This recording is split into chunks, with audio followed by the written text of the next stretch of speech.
everyone, welcome back to What's Z. I'm glad you're here because today I'm breaking down a topic that gets talked about a lot, but isn't always easy to understand: systemic racism. So, what exactly is systemic racism?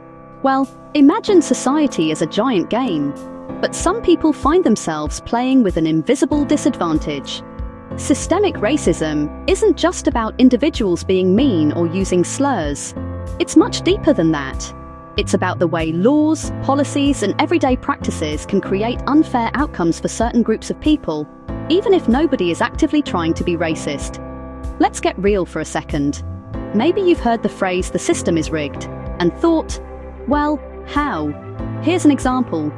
In the US, after the Civil War, Black families were legally blocked from buying homes in certain neighborhoods. This was called redlining. Decades later, even though those laws have changed, the impact sticks around. Many Black families still have less access to good schools, healthy food, and jobs because of where they live. That's how systemic racism works. It's built into the system, not just one person's attitude. And it's not just about the past. Think about things like job applications. Studies show that people with white-sounding names are way more likely to get called for interviews, even when their resumes are the same as everyone else's. Or policing. In some places, people of color are stopped and searched much more often than white people, even when crime rates are similar. These patterns don't happen by accident.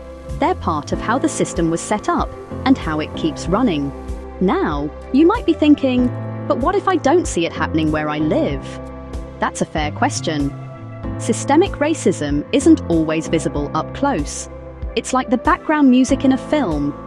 You might not notice it at first, but it shapes the whole mood. It affects schools, hospitals, housing, even how people are treated in the legal system. But here's the thing.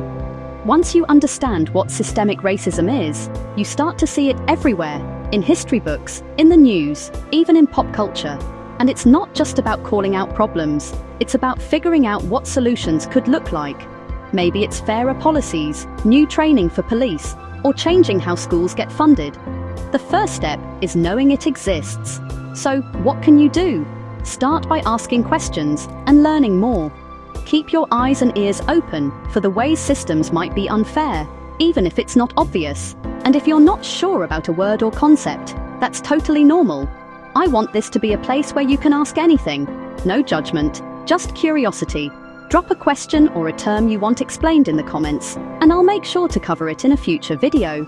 Thanks for watching What's Z. Hit like and subscribe if you want more videos that break down tough topics in simple ways. And remember, understanding the system is the first step to changing it. See you next time.